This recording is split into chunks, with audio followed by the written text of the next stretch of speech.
Okay, for 2013 AP Calculus AB free response question number 5, remember this is a no calculator problem. It's very important now. So you can see quite clearly this is an area and volume problem dealing in a majority with integrals. So let's first look to what we have here. You have two functions, f of x, which equals to 2x squared minus 6x plus 4, and then g of x, which is going to be 4 cosine 1/4 pi x. So when you're going to look at each of these graphs, you're first going to decide which one's f of x and which one's g of x. So here you're going to be seeing that g of x is going to be actually the bottom one right here, because here you have a parabolic equation as opposed to the sine function or to the cosine function you have on top. So g of x, you can see, is going to be right on top. We're going to label that like that, and then f of x is going to be on bottom. We'll label that like that. So now let's look first to subpoint A. So you can see this is going to be finding the area of R, right? Excuse me. So we're going to be finding the area in between these two curves. So you know right away that you're going to have a basic integral. So let's first write subpoint A, and let's decide what our limits are going to be of our integral. Here you can look at the graph and see most likely it's going to be 0 and 2. But because you can't exactly know for sure, it's a good idea probably to plug that into your calculator just to be sure that the limits are exactly 0 and 2. But for the sake of time right now, we're going to skip that and know that the limits are in fact 2 and 0. So you can see we have the start of our integral right there. Now we need to decide which function is going to go first within the integral. Now here, because this is a simple area problem, it's just going to be high minus low, or g of x minus f of x. Let's write that in there. Okay. And then also write in your, so you have your integral. Now let's just quick substitute these. So that's going to be equal to the integral from 0 to 2 of g of x, which is going to be 4 cosine of 1/4 pi x, and then you're going to subtract that from, or subtract from that f of x, which is going to be 2x squared minus 6x plus 4 d of x. And now let's simply integrate this problem. Now for the first integral, the antiderivative of cosine is going to be sine.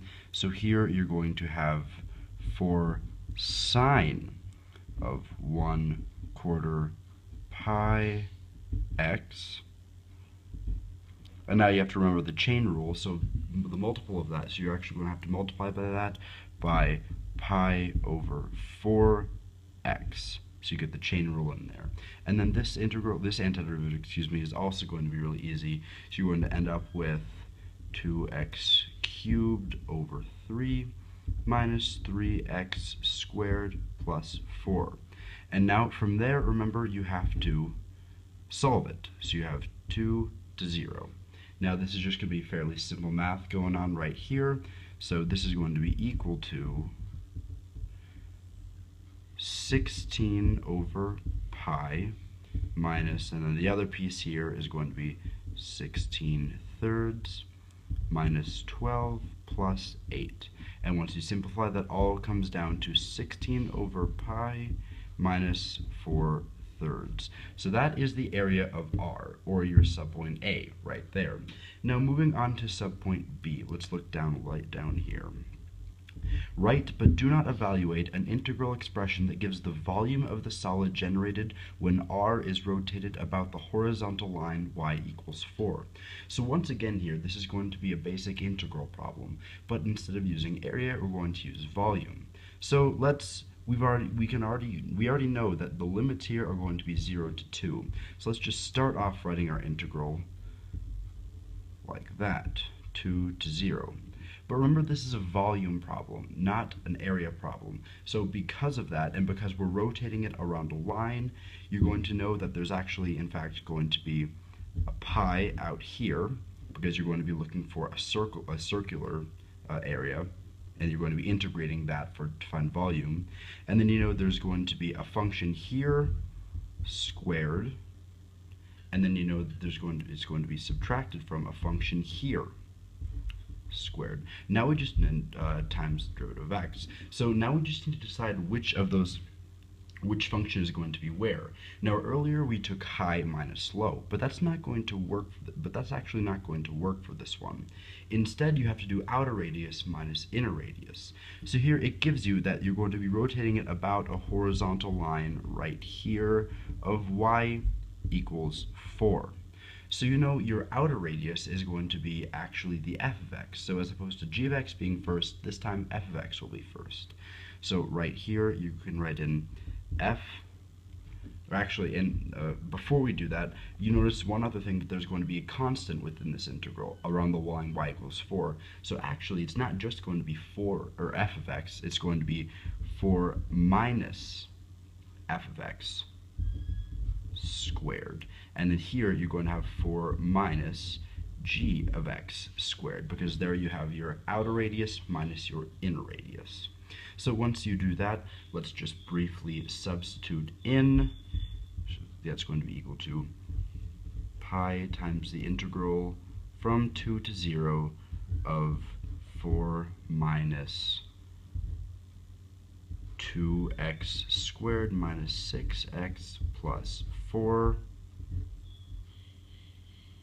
squared.